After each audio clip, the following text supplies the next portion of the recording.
My gaming ability will never be called into question based on unrelated, natural, biological functions.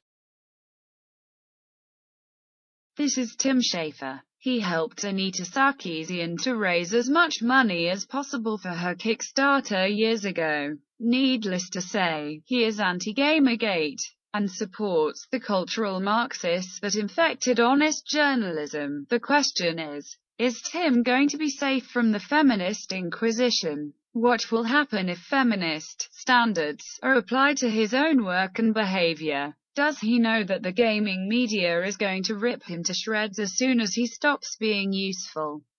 Okay, let the feminist analysis begin. I know what you're saying.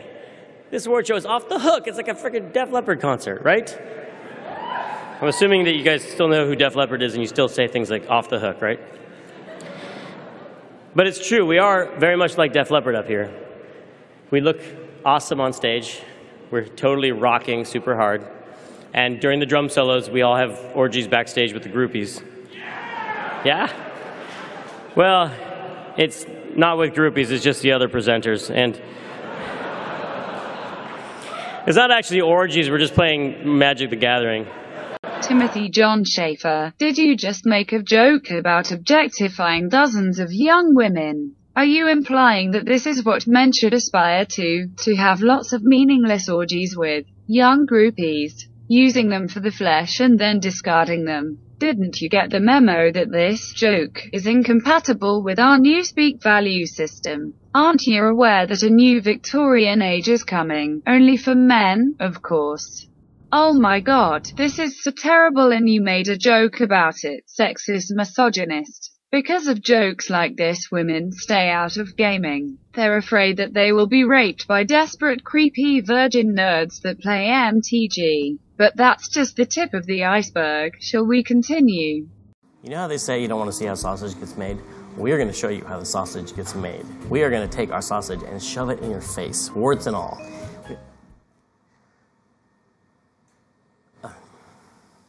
Hey, you just trivialized sexual harassment in the workplace and made fun of hostile work environments. As a boss, you forced your female employee to participate in her own humiliation. Now it is clear why Double Fine doesn't have enough female employees. Speaking of which, you should fire Lee Petty. We don't care, he's one of your best employees. He has been caught multiple times on camera to talk about fucking in the ass. I repeat, fucking in the ass. That's the language that this man uses in the workplace. That's the language every female, sensitive as a delicate little flower, will hear if she enters your office. I must remind you that the feminist tribunal gets people fired for even lesser transgressions. Take these guys for example. They visited a conference and talked amongst themselves. One of them said, "Hey, I'd totally fork this guy's repo." The other guy responded, "Well, I have a big dongle." That's it, an innocuous play of words, a pun, not targeted at anyone. But it angered feminist Adria Richards, who used dick jokes herself. But that's because only women have the right to talk about big dongles. So this killjoy zealot got these guys thrown out of the conference. And one of them lost his job because of the scandal. This is the future that your feminist friends are fighting for, Tim. Do you really think the creative people in your company, censoring their every word, castrating their art and jokes, will fare better in this feminist future? Do you really believe that this world of disproportionate offense and demonizing men will help your daughter to have a happier life? But enough about you and your company. Let's look at your games and apply the same cherry-picking feminist analysis that Anita applies to your competitors.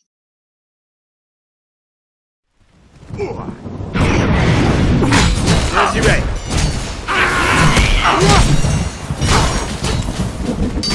Man, I'm awesome. I'm supposed to think you're a nun, but I know you're really some kind of big, ugly demon, so let's have it. Aha! I knew it. Big, ugly demon. Kind of sexy, though, in a weird way. Hoo, hello, ladies.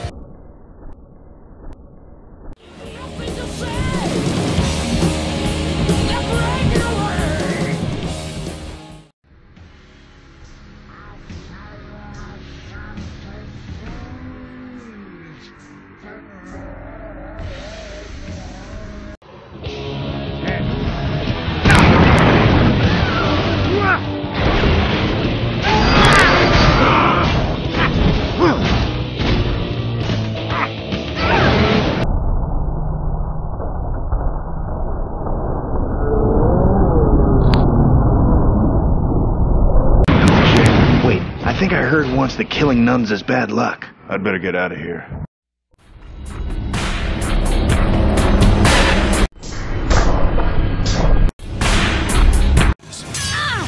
Oh man, don't tell me I've been slaying hot girls this whole time. Don't tell me I've been slaying hot girls this whole time. Don't tell me I've been slaying hot girls this whole time. You handle it very naturally. Yeah, that's kind of strange, isn't it? I've never touched an axe before. Who are you? Right shoulder. We've got to get out of here before he arrives. Yeah!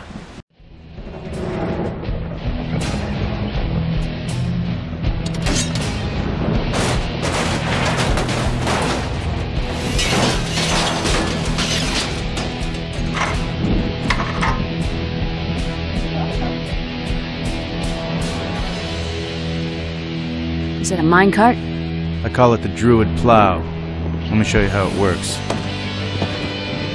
What you do, you slam it into goo, hoo, hello. Looks like it's working already. What you do, you slam it into goo, hoo, hello. Looks like it's working already.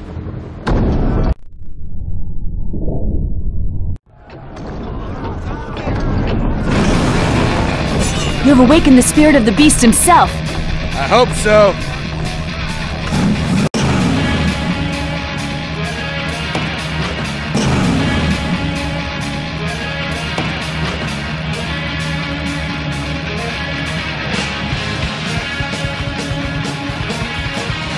Take the right side. I was gonna do that! So bossy! We can go on and on. We could expose the tropes in Grim Fandango and Psychonauts. But I think enough is enough. The question is, what will you do with this information? Option 1. Now that you have seen the light of feminism, you could renounce your past. If you agree with the feminist analysis of your game, you can show some integrity. You can stop selling such a misogynistic, sexist game. You can remove it from Steam and GOG.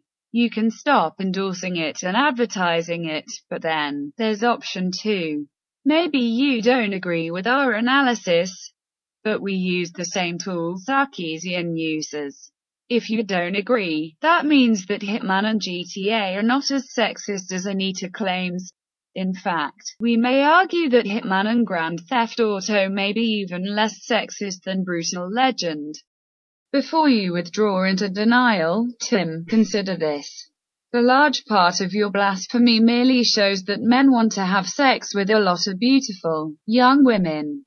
Do you enjoy a world in which male sexuality is exclusively outlawed and people can't take a joke?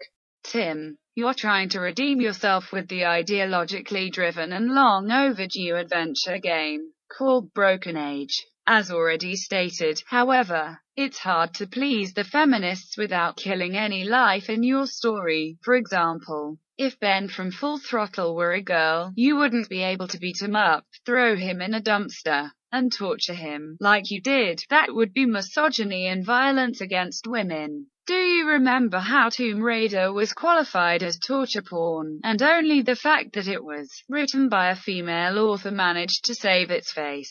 This scene at the bar would have been extremely disturbing if the barman was a woman, and even if both characters involved were women. Since the barman is a man, though, we can afford to not care about his suffering, and our story isn't limited in what it can say.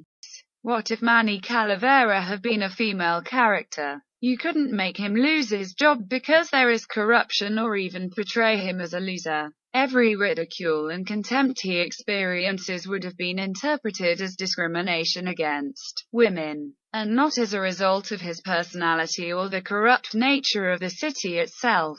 It's hard to write for the social justice crowd, Tim, and it's not surprising that a few months ago, the Broken Age team was still waiting for you to write the story, the dialogue and the puzzles, even though it has been 2 years already. Unlike male protagonists, hurting female protagonists is disturbing because of one simple reason. Unrelated natural biological functions. Right, we really need to talk some biology. The reason male sexuality is considered evil, and the reason the suffering of women is more evocative and disturbing than the suffering of men, boils down to one simple reason. Feminism can't change the fact that it's women who get pregnant, and pregnancy is expensive. First of all, men can have, and historically some very powerful men had thousands of children, while women cannot have much more than 60 children in their lifetime, even if they were constantly giving birth to twins.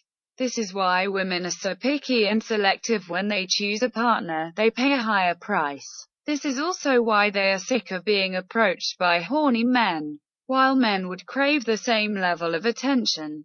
Another consequence is that hundreds of men dying in war is not so dangerous for the whole population than dozens of women dying in that same war. Women are the bottleneck of procreation, just like you are the bottleneck of broken age. The reason for this is that if men die, repopulation is much more possible than if women die. This is why it is most efficient to let men protect the vulnerable, pregnant wives.